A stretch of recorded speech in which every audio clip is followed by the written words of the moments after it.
Hello YouTube, Robin Hood Bricks here, and today I'm going to be attaching a load of stuff to the ceiling of the Lego room right in the corner while I've still got access before all the city tables go in. So I better get it right first time. And the scene I'm going to be adding is going to be a massive battle royale of my entire Alien Conquest collection. A battle between the ADU, or Alien Defense Unit, forces of the Jetcopter and Interceptor, and all of this alien scum from a galaxy far, far away. And it isn't just these 4 recently added saucers that are going to be fighting there. We've got the collection from the original Lego room of the alien mothership, and well, at least half a dozen more, so it's going to be an absolute swarm by the time we're done. And then the drop pods and the troops will be doing a land-based scene underneath, which will be on the main city tables much later on, probably about here actually. But the best thing about having all of this attached to the ceiling is that my camera will finally be able to focus on these sky blue walls because, well, it can't now. Good. Well, I thought before we got on with today's hanging of sets, I'd address some of the main questions that were posed from last time when we did all of our subway. And essentially I had tons of questions and suggestions which followed similar themes, and I thought I'd just address some of those all together quickly.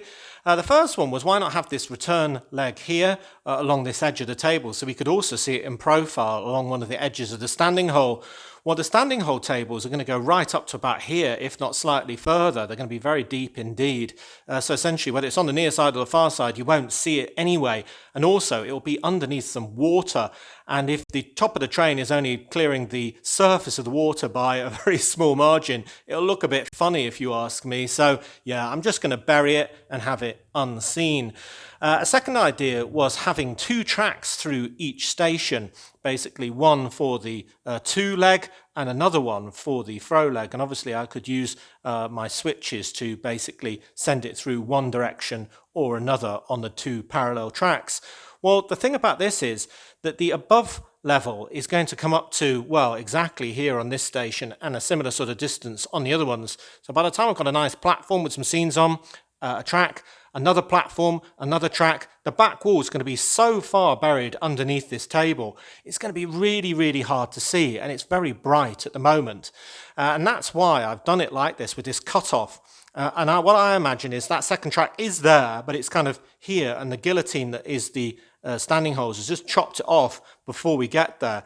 So it isn't very realistic in that the train is going through in both directions on one track, but I think it's the best use of space so we can still see into the station. Now, I might, on the brand new station, be able to do that and have 2 tracks for the 2 different directions, but even then I'm very congested with space because of these 2 bends being almost immediate after the station itself. So I've put those dark tan plates there to show how long the platform would be if there's 1 track and how long it would be if there's 2 tracks for the straight section. And you see it's going to really compromise the size of that. Now, I might be able to bring in the second track curving at the 2 edges, so we've got that longer platform for both of the tracks. But again, that back wall is going to be very deep underneath another table if I do that, so I'm not too sure if I'm going to do that either.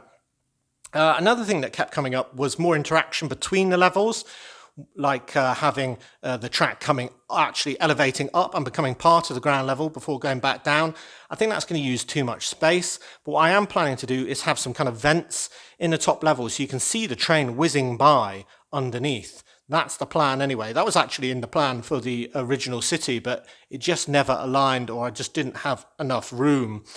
Another one that people suggested was having 2 different types of train, and maybe a modern one instead of having just a single train going around the whole system.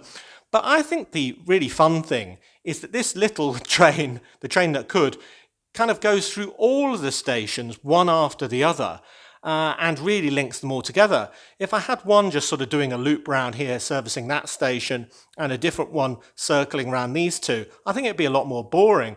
I think the whole idea is that one train does do the whole lap throughout all of these tables underneath the city. So that is why I'm going to keep with one train regardless, even though two would make it a bit more busy. But what I can't do is have them sharing the same track, even if it was a loop, because if I have a collision, it's going to be really hard to fish out the derailed train later on. Another suggestion was having the haunted train station as the one that's right in front of the door to the Lego room, just because it's so good looking. And thanks for that. But yeah, I agree, it is very lovely. But I am going to probably do the modern one there, because that's going to be near the airport, and I figure that will work better.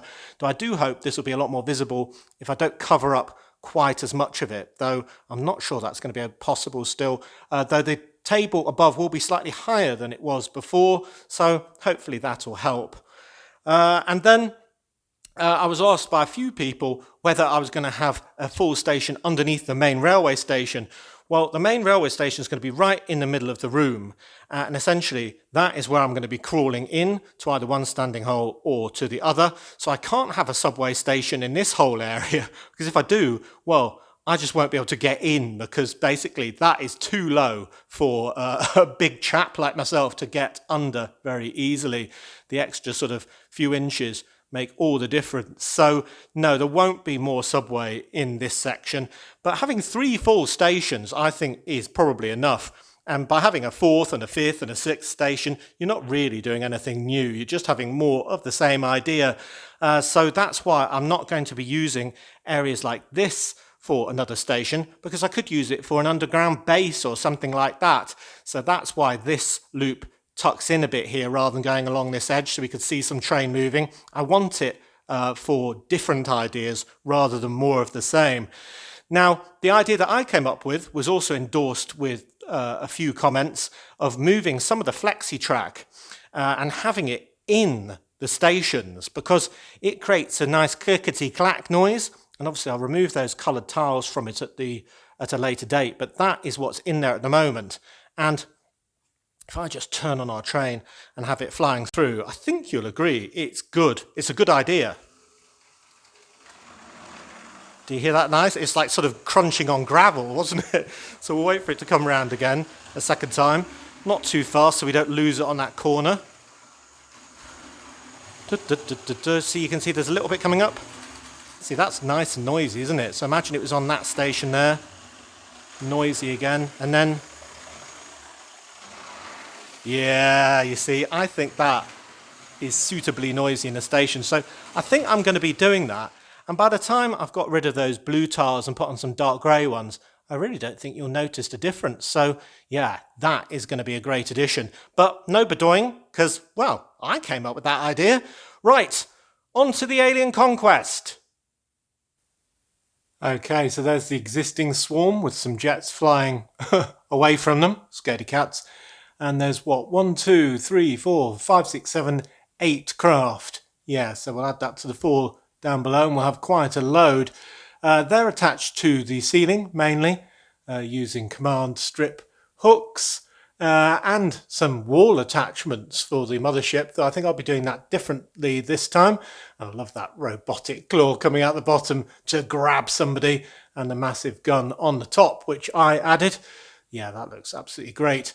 So yeah, I'll take all of these down via a step ladder. I'm not entirely sure I can reach even these because I've got most of the city still here, of course. So yeah, I'm going to be leaning on a step ladder. I don't want to be standing on that table because, yeah, it's only held up by drinks cans, as you might remember from last time. And I'm definitely going to be leaving the UFO abduction saucer over the farm because, well, it's going to definitely need to stay abducting Farmer Giles, isn't it? So, cool. Wow, look at all of this Alien Conquest goodness. I have managed to collect quite an astounding amount over all of my brick hauls, piecing together the sub-builds from much bigger sets again and again, as well as the full sets that I've bought. Wow, that is absolutely loads. It's going to be no easy task making this much hang from the ceiling in a coherent scene that actually looks good from every angle. And you forget how big this beast is, this alien mothership. Its perimeter is made up of narrow gauge track in the black, a complete loop of it that's then sort of disguised using other pieces. It's always been my idea that I could use full-blown full-size track to make a full loop to make an even bigger saucer one day. That would be horrifically big. One day maybe we'll get round to doing that. But yeah, it is absolutely great. And it came off the wall all right, actually, in the end. Basically, these Velcro pads are very strong in one direction, but if you pull them kind of perpendicular to the angle they're meant to work at, it comes off pretty easily, actually. It was the fishing line that was the biggest problem. I had to try and get it over the hook that was moving as well. Eventually, I got the angle right and it came off fine. So, yeah, it was a lot easier than I thought it might be. So, yeah, we've got an absolute load to hang. Got the jet copter and these two medium-sized ones that came from 7067. We've got the interceptor and 4 copies of this nice small round one that I really like from the Earth Defence HQ 7066.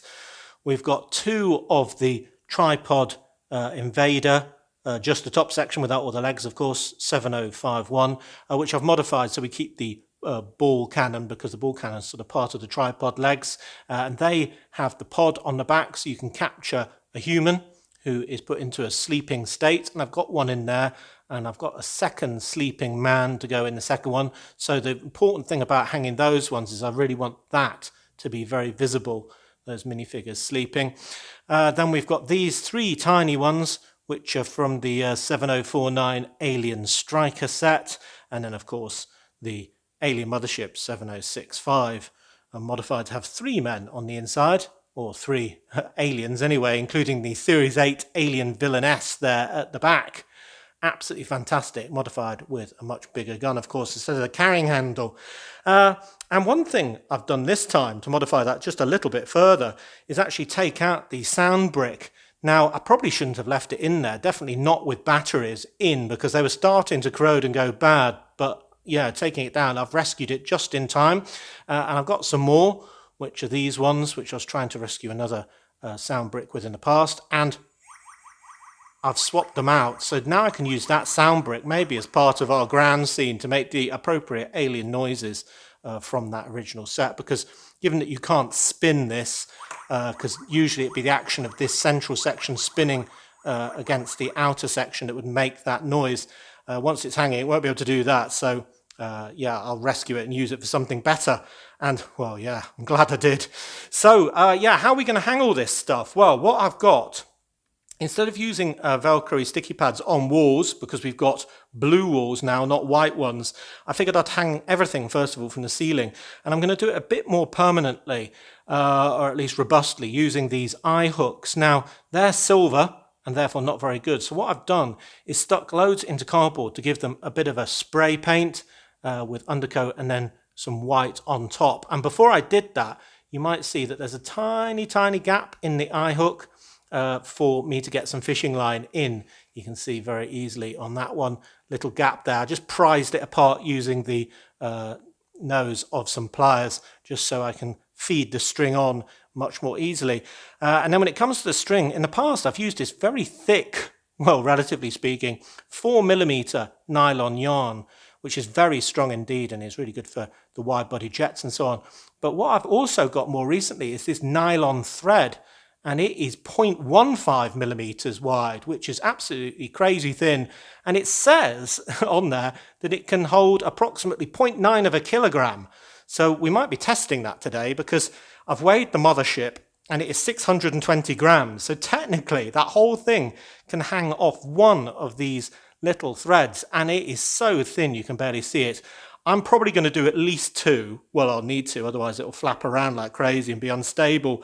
But yeah, it's really going to test that, and I think it'll look even thinner than we managed to do before, because you'll see all of the glistening lines that came off the original one. So I think I'll be doing a complete swap over onto the thread from the line. So yeah, that's how I'm going to be hanging them.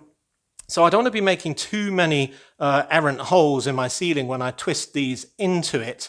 So yeah, I want to get this right first time. So I'm going to have to do a lot of planning now and work out exactly where everything's going to go, and then get on top of my step ladder and then, well, try and execute that plan. So yeah, wish me luck. Wow, wow, wow, look at that. Is that dynamic enough for you? Our ADU interceptor descending from the heights at great speed, coming into attack, and the big gun on top of the alien mothership pointing down at ground targets with its grabber and those sharp claws ready to pinch.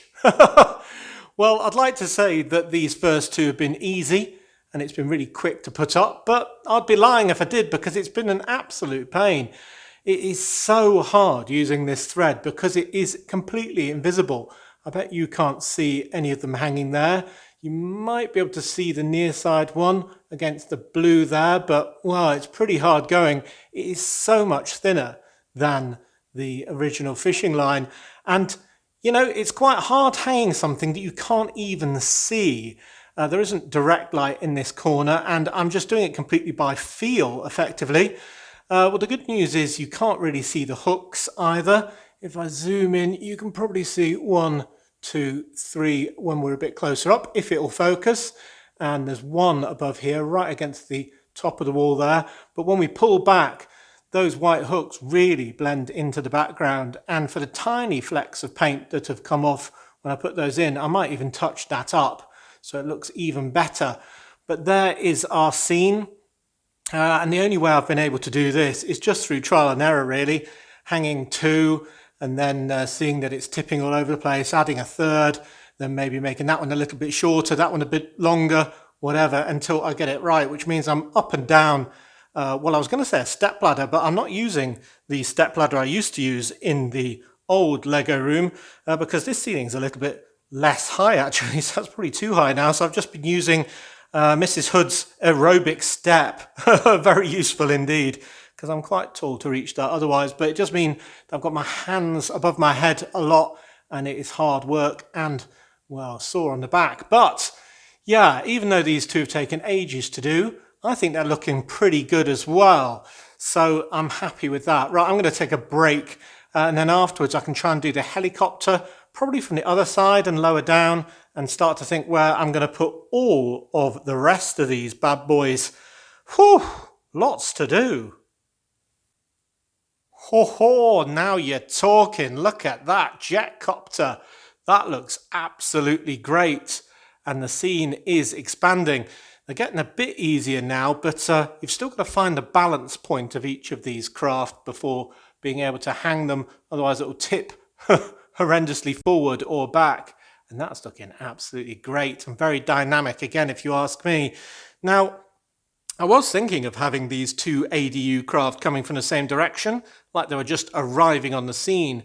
But then I thought it'd be better to have them at different heights, different angles, different trajectories, so it looked like they're in the middle of a great big dogfight and were chasing this alien menace out of the skies. I thought that would be better to signify a real scrap. So yeah, I think that is a really good look already. So this is actually just held on one hook with 4 lines coming down in pairs amongst the rotors, and I think that's going to be plenty stable enough. Now this whole scene is a lot nearer the ground than it was in the old city. I know that's the underground level, but you get the idea. It's not too far above, and it'll be taking up a much bigger area as well. So I think it'll look really interesting, and will link the city with the skies, so there isn't a sort of flying level and a massive gap and then the ground, but almost a continuous stream all the way up. But I think this will signify roughly the bottom of the Malay, and therefore I want him to be pursuing these two alien craft with the sleeping humans captive in the back. Though how he's going to shoot at the craft without getting the humans, I've no idea. But yeah, that will put them at the bottom and make those sleeping people a lot more visible, if you ask me. So one was hanging already on a thick wire. I'll replace that. I'll add a new thin one to the other one as well, and have them kind of in convoy like they are there in front of the copter. And then everything else I'll fit in amongst all the gaps that remain. Cool, I'm liking this scene, even if it is a lot of work. Well, mission accomplished. I can see both of the human captives in the back of these two tripod invaders without the tripod, so I guess they're just invaders. And they look really cool, actually. They look very peacefully sleeping at the moment. There won't be much peace for them when they arrive wherever they're going, because, well, heaven knows what will happen to them. But that's if they make it that far, because the jet copter is hot on their tails. And I've actually added a motion piece there into the back of one of the rockets, so it's being fired. So yeah, I don't know if that's a friendly fire scenario or if they're already doomed, in which case it might be a bit of a mercy shot. But anyway, yeah, it's a bit of a dark scene, really, isn't it? Anyway, we've got 1, 2, 3, 4, 5 up now, and they are the biggest ones. So yeah, we are still making good progress. I think this area up here to the left needs now perhaps a trio of little saucers. And I've actually got 4 of this saucer from the Earth Defense HQ set, which is arguably my favourite. I think it's absolutely perfect in every way. But it was suggested to me that I use one of these in my deep sea cabinet, and I think that's quite a good idea. I kind of like to have some things in the city and in a cabinet that sort of link the two together, and having one of these deep on the bottom, having crash landed many, many moons ago, would be quite a good feature, I think, maybe on the very, very, very bottom. And for that scene, I've actually already got a crystal skull from the Indiana Jones and the Crystal Skull sets to replace one of the fleshy heads with. And then maybe I can do some crystal hands. Can you get transclear hands? I'm not sure, actually.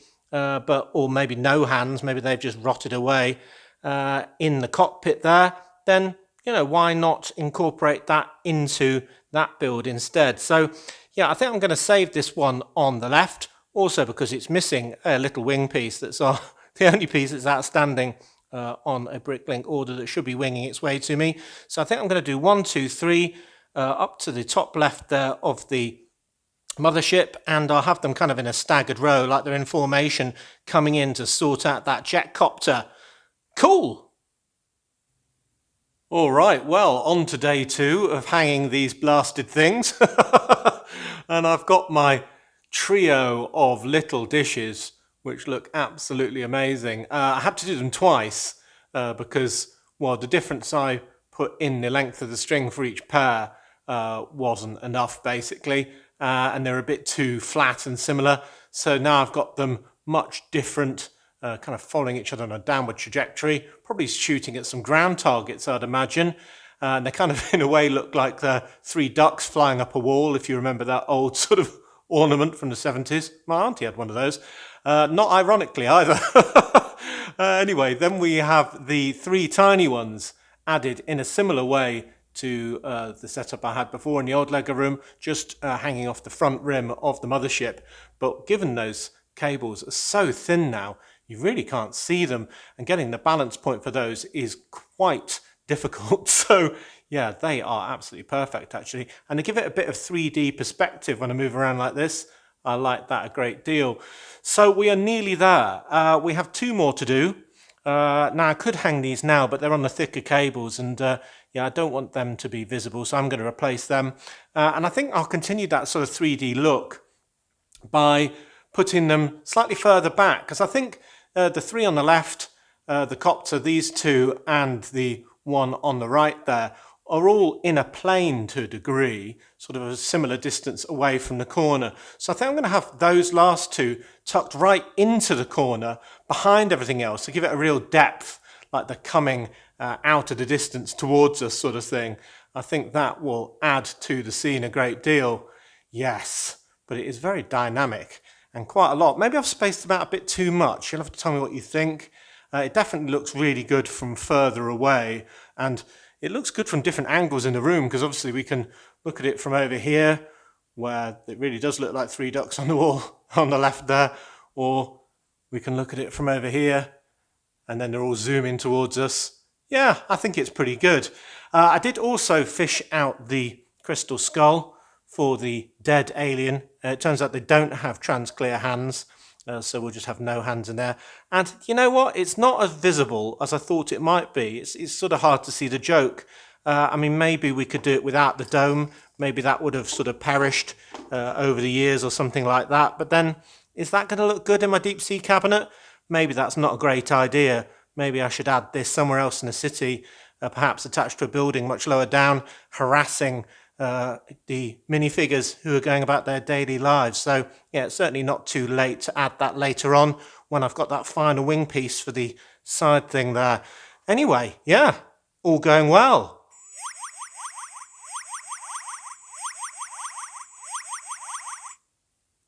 Alrighty, they are all hung. And there's the view from the entry to the Lego room. And obviously the perspective changes wherever you look at it from. But I think it's a pretty active and interesting scene, a lot more busy than the original one.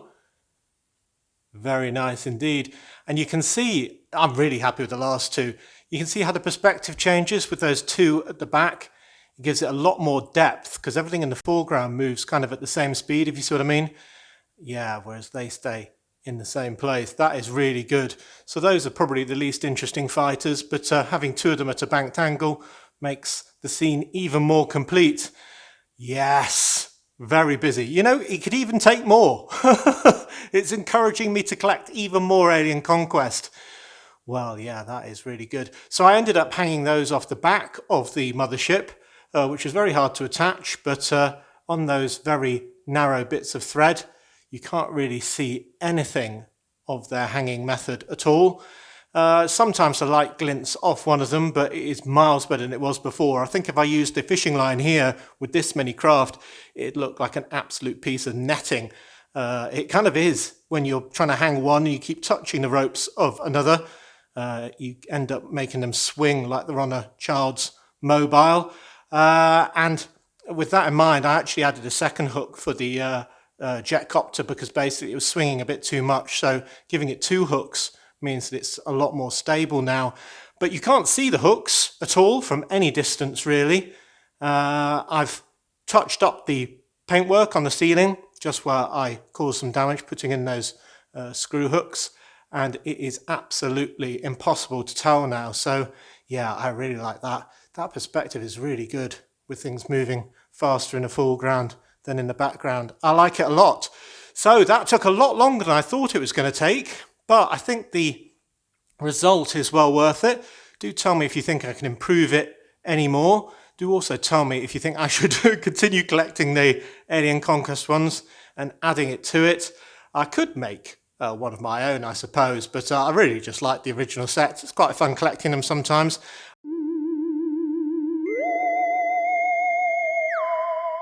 I also need your opinion on whether I want this in my deep sea cabinet or not.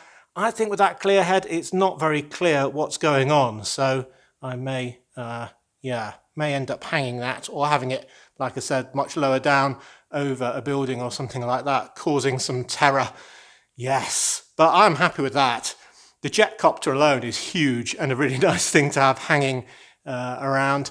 I might even have later one of my wide body jets just getting out of the way, maybe up here from all of those fighters coming in. That would be a really good touch as well. Maybe if we could get the pilot sort of looking out the window with a terrified expression, it'd be even better. But yeah, we can see the big grabber on the bottom of the alien mothership. We can see those sleeping minifigures, poor fellas. And we can see all of the jets from the jet interceptor and the copter here out the back, the missile firing and all that. Everything I wanted to achieve has been achieved. So, now I can put the table back. Well, I have. I can actually build even more tables. But I believe first, you guys wanted to see a massive cargo train running around my floor. So I guess that's what we're going to do next time. So, as always, thank you very much for watching. It is appreciated. Do remember to like, comment and subscribe for more awesome LEGO videos. And if you value this channel, there are many ways in which you can support it. Do check out the links in the description below. And next time on Robin Hood Bricks, unless I hear to the contrary, I'll assume you'll be wanting to see a ridiculously long cargo train going around the floor of the Lego room, just as a trial, because we could never get the whole thing going at once in the old city. So it'll be an interesting test of my radius 56 curves. So yeah, otherwise we can get on with another build. Who knows what we'll get up to, but it'll be great fun. See you! Yeah. ADU in the house. They're rather outnumbered.